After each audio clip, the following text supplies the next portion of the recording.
শ্রাবণ মাস মানেই মহাদেবের মাস, আর এই শ্রাবণ মাসেই কিন্তু আমার মহাদেবেরও জন্ম মাস। কি বুঝতে পারলে না? না 12ই শ্রাবণ হলো আমার মহাদেবের মানে আমার পতিদেবের, আমার বরের জন্মদিন।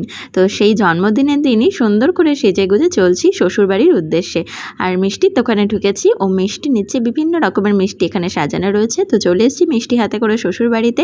আর আমার শাশুড়ি মা ধান দুব্ব প্রদীপ জ্বালিয়ে সমস্ত কিছু রেডি করে ওকে টেবিলে খেতে দিয়ে দিয়েছে। জলের গ্লাস সমেত বিভিন্ন রকম খাবার রান্না করেছে আমার শাশুড়ি মা, একদম একা হাতেই রান্না করেছে। আমি কিন্তু এসে সত্যি কথা বলতে একটুও হেল্প করতে পারিনি, একটা আমার পার্সোনাল কারণের জন্য এতটা দেরি হয়ে গিয়েছে, না হলে আমি এসে হেল্প করতাম, ইচ্ছে তো সেরকমই ছিল।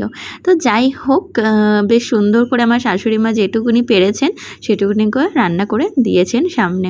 তো আমি সেই শটটাই তোমাদের সাথে শেয়ার করছি, আশা করছি তোমাদের ভালো লাগছে ভিডিওটা দেখতে।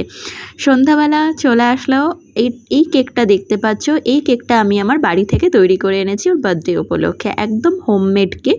সো হ্যাপি বার্থডে ওকে উইশ করে সবাই মিলে আমরা ওর বার্থডে সেলিব্রেট করলাম। তোমরাও আমার হাজব্যান্ডকে, আমার বরকে একটু বার্থডে উইশ করে দিও।